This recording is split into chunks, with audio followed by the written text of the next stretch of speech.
Hey guys, welcome to football দুনিয়া। আর ভিডিওতে সবাইকে স্বাগত। তো এটা আজকের সেকেন্ড ভিডিও, একটা খুব ইম্পর্টেন্ট ব্যাপার নিয়ে ডিসকাস করবো। তো কালকেই আমি ডেভিড লালনসাঙ্গাকে নিয়ে একটা আপডেট দিয়েছিলাম এবং তারপরে সেইটা নিয়ে অনেক জল্পনা কল্পনা অনেক কিছু শোনা গিয়েছে। তো সেইটা নিয়ে তোমাদের সঙ্গে ডিসকাস করবো এবং তার সঙ্গে সঙ্গে কিন্তু আরও একটা ইম্পর্টেন্ট ইন্ডিয়ান ফুটবলের ব্যাপারে তোমাদেরকে আপডেট দেবো। তো ফার্স্টে আমি শুরু করছি ডেভিডের ব্যাপারটা নিয়ে। তো কালকে আমি বলেছিলাম যে ডেভিডের সঙ্গে ইস্টবেঙ্গলের ফ্রি কন্ট্রাক্ট হয়েছে এবং তারপরে ইস্টবেঙ্গল কি করবে সেই ব্যাপারটা নিয়ে এখনো ডিসিশন নেয়নি এবং মোহামেডান স্পোর্টিং কি করবে সেই ব্যাপারটা নিয়েও এখনো কোনো কিছু ডিসাইডেড নয়। তো এই কথাগুলো বলার সঙ্গে সঙ্গে কিন্তু অনেক রকম মন্তব্য ধেয়ে আসে। তো দেখো, কাউকে আমি কোনো রকম কিছু ব্লেম করছি না, শুধু একটাই কথা বলবো, আমার কথাগুলো প্লিজ পুরোটা শুনো। তো আমি একটা লিঙ্ক শেয়ার করেছি ডেসক্রিপশন বক্সে, সেখানে goal.com এর একটা লিঙ্ক রয়েছে এবং সেখানে গেলে তোমরা দেখতে পাবে যে প্রি কন্ট্রাক্ট জিনিসটা কি সেই ব্যাপারে ডিটেলসে বলা হয়েছে।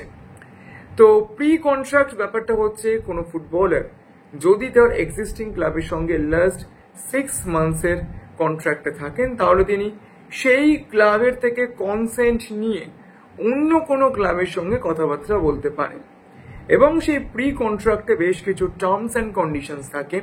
তো সেই ওয়াইজ কিন্তু ফুটবলাররা সেই প্রি কন্ট্রাক্টে সাইন করেন এবং এক্সিস্টিং যে সিজনটা চলছে সেটা শেষ হয়ে যাওয়ার পর সেই ফুটবলারটি অটোমেটিক্যালি অন্য ক্লাবের হয়ে যায় যে ক্লাবের সঙ্গে সে প্রি কন্ট্রাক্ট করে।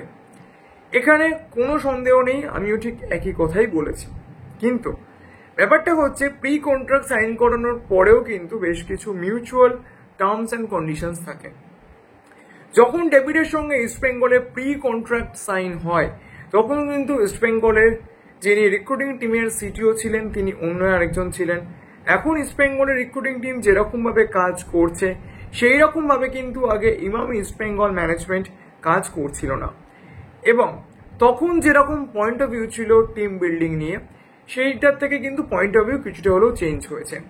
অন্যদিকে মোহামেডান স্পোর্টিং ক্লাব তখন কিন্তু আই লিগ খেলছিল, এখন কিন্তু তারা আইএসএল এর জন্য অলরেডি কোয়ালিফাই করে গিয়েছে।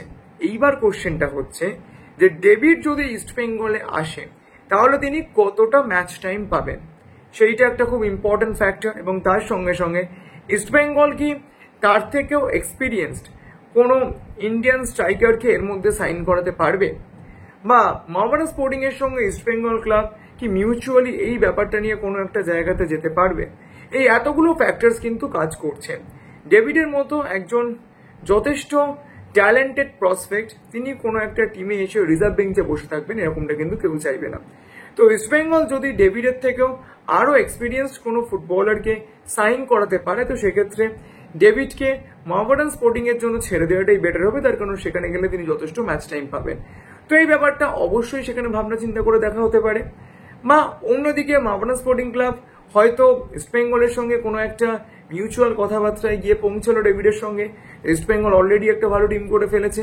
তো এইরকম বেশ কিছু ফ্যাক্টরস কিন্তু কনসিডার করা হতে পারে। তো আমি সেই জন্য বলেছিলাম ইস্টবেঙ্গল ম্যানেজমেন্ট এখন টিম বিল্ডিং করছে, তারা মার্কেট থেকে কতটা কি প্লেয়ার সাইন করাতে পারে বা কতটা এক্সপিরিয়েন্সড ইন্ডিয়ান স্ট্রাইকারকে তারা সাইন করাতে পারে সেটা তারা আগে দেখবে, তারপরে ডেভিডের ব্যাপারটা নিয়ে ডিসিশন নেবে। অন্যদিকে মোহামেডান স্পোর্টিং এর ক্ষেত্রে ব্যাপারটা সেম হবে, অর্থাৎ ডেভিডের ব্যাপার নিয়ে এখনো পর্যন্ত কোনো কংক্রিট ডিসিশন নেওয়া পসিবল নয়। আমি এইটুকু বলেছিলাম। আশা করি আর কোনো ডাউট নেই, আর কোনো বিতর্ক নেই। এইটাই কিন্তু এই মুহূর্তে ডেভিডের সিচুয়েশন। আমি কিন্তু কখনো বলছি না যে ডেভিড ইললিগালি পালিয়ে যাবে প্রি কন্ট্রাক্ট সাইন করে। ইস্টবেঙ্গল যদি ডেভিডের থেকেও আরো এক্সপিরিয়েন্সড কোনো ফুটবলারকে পায় তো সেক্ষেত্রে ডেভিডের ব্যাপারটা নিয়ে তারা হয়তো ভাবনা চিন্তা করবে। এইরকমটাই কিন্তু কার্লোস কুয়াদ্রাস ইস্টবেঙ্গলের রিক্রুটিং টিমকে বলে গিয়েছে, এইটুকু আমি তোমাদেরকে কনফার্ম করে বলছি। অন্যদিকে কেরালা ব্লাস্টার্সের বিপিন মোহন যাকে নেওয়ার জন্য কিন্তু একাধিক ক্লাব ট্রাই করছে, তো ইস্টবেঙ্গলও কিন্তু এই ফুটবলারটির ব্যাপারে এখন যথেষ্ট ইন্টারেস্টেড, এইরকমটাই কিন্তু শোনা যাচ্ছে। এই বিপিন মোহনও কিন্তু আইএসএল এর একজন স্ট্যান্ড আউট পারফর্মার বলা যায়। তার পারফরমেন্স কিন্তু যথেষ্ট ভালো, অর্থাৎ যেটুকু তিনি ম্যাচ টাইম পেয়েছেন তার নিরিখে বলা যায় তার পারফরমেন্স কিন্তু যথেষ্ট ভালো এবং আইএসএল এক্সপিরিয়েন্সড। তো এইরকম একজন ফুটবলারকে দলে নেওয়ার ট্রাই কিন্তু করছে ইস্টবেঙ্গল ম্যানেজমেন্ট, এইটুকু আমি তোমাদেরকে বলতে পারি। তবে এখনো পর্যন্ত ইস্টবেঙ্গলের তরফ থেকে কোনো কন্ট্রাক্ট প্রি কন্ট্রাক্ট আমরা যেটাকে বলি সেটা কিন্তু বিপিন মোহনের কাছে গিয়ে পৌঁছায়নি। এরপরে যদি কোনো আপডেট পাই অবশ্যই তোমাদেরকে জানাবো। তো এখন আমাদের ভিডিওটা এই পর্যন্তই। যদি ভিডিওটা ভালো লাগে তাহলে বুঝে লাইক করে দিও, আর মনে করে আমার চ্যানেলকে সাবস্ক্রাইব করতে ভুলো না, কারণ সবসময় যেটা বলি তোমরা সাবস্ক্রাইব করলেই আরো ভালো ভিডিও বানানোর মোটিভেশন পাওয়া যায়। তো চলো এখন আমাদের এই পর্যন্তই, দেখা হচ্ছে পরের ভিডিওতে।